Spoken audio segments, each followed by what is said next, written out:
Welcome back, Stingers.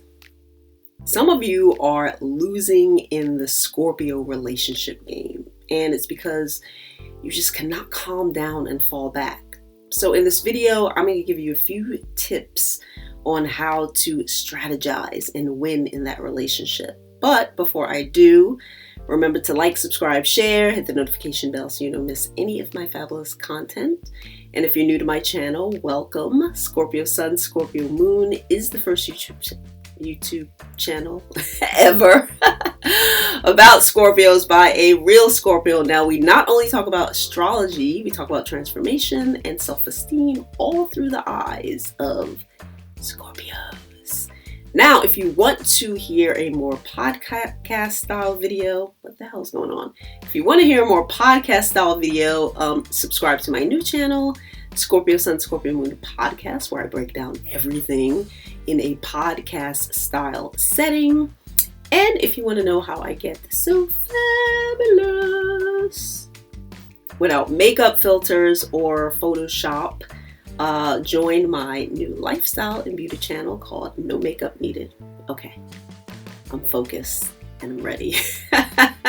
A lot of you are a hot mess. You get into a relationship with a Scorpio and you are so addicted to the attention that we give you because you've never felt that in your life. And I'm not just saying that because I'm a Scorpio and I'm trying to make us look really good, but for those of you who are in deep relationships with us or have been in the past, and you really want to be truthful, you know that we give you more emotional attention than anybody you've ever been with, ever in your whole entire life, because it's just the way that we're built. It's our DNA. We're one-on-one. And when we're one-on-one, we're totally one-on-one. A lot of you say that, but your gaze, your eyes are all over the place. Your energy's all over the place. I can feel it. I can always feel when I'm just in a room with one person, but their energy is elsewhere. See, Scorpios fixate on you. And a lot of you love it because you want to be validated. You want that attention. You want to be adored. You want to run off and tell all your friends we're obsessed with you and all this other stuff. And then you get comfortable. See, this is where the problems come in. You completely lose your mind and you get comfortable.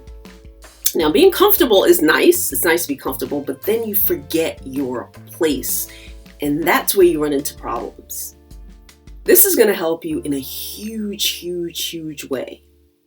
Now, a lot of you claim to be thinkers and analytical and you're so deep. Okay, I want you to really think about what I'm about to say to you, and I want you to use it, because me just telling you things on my channel is pointless if you don't put them into practice. My oldest brother and I were on the phone till like 2:30 in the morning. He's a big talker. He's a Libra. And I have a Mercury in Libra, so boom, there you go.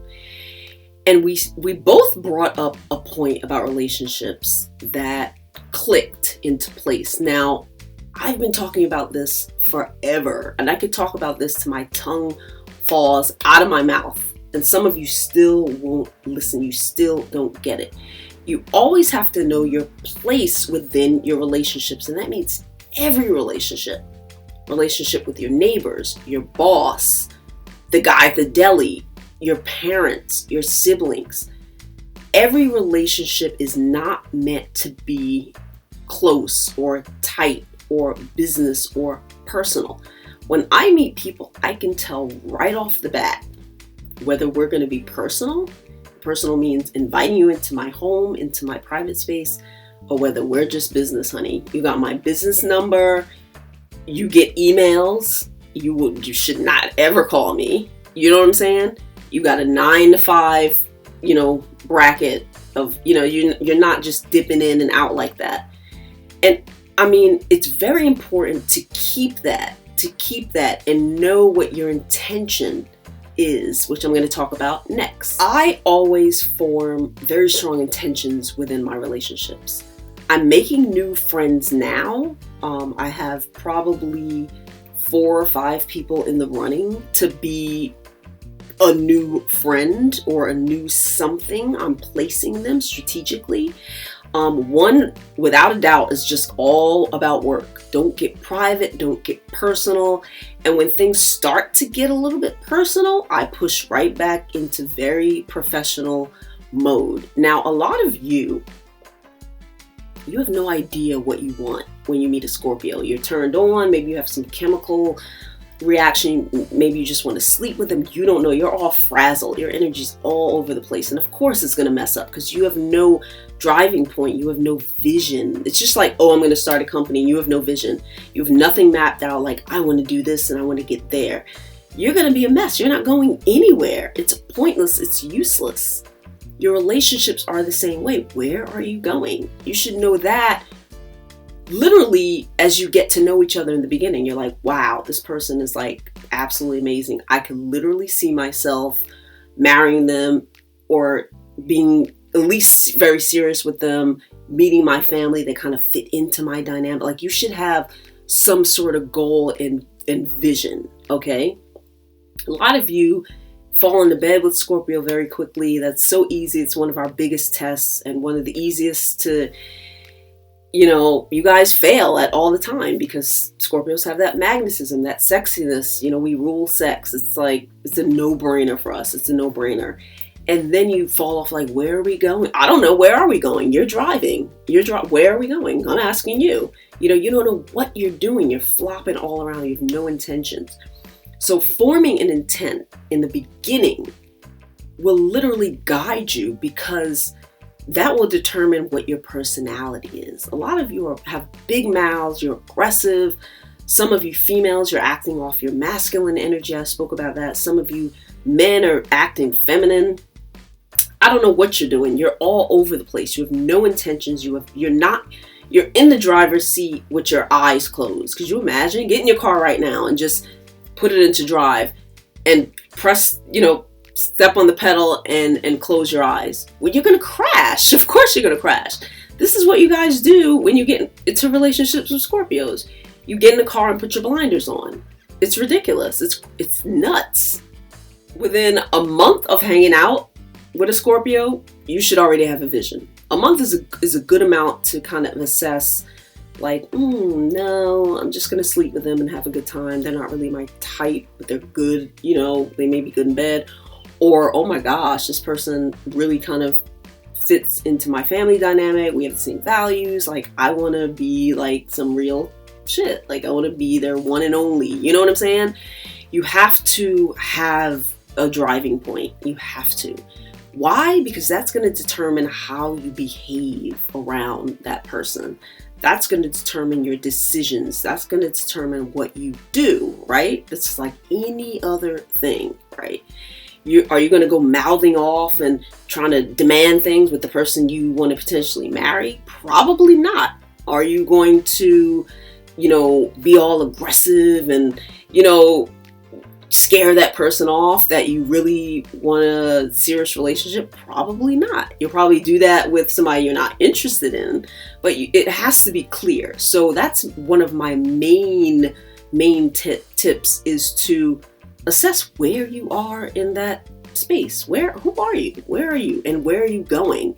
When you leave the house, do you just stand on the corner and say, I don't know, well, I'm outside? Of course not. You know where you're going. You get up with an intent.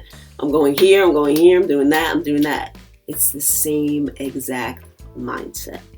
The next thing that is super important is to know who you're dealing with. I guarantee you know your boss's personality. I guarantee you've been watching them for a while and you know what to do, what not to do. Why wouldn't you do that in your personal relationships? Know who you're dealing with so that you can maneuver yourself around. You'll notice that Scorpio is not a big mouth or not revealing much. Don't come in and start, you know what I'm saying? Like, get to know who you want to be with. Just fall back. Why is that so hard for some of you? Put that in the comments. Why is it so difficult for you to shut your mouth and just be observant? Like, what's the problem? Like, what do you gain otherwise by being so mouthy? Like, is that working in your life? Maybe it's working for you. I don't know. It's clearly not working with Scorpios. I don't treat everyone the same. When I was up talking to my oldest brother, I don't have the same conversations I have with him as I would with my mother and my other brother and my other siblings, my other sisters.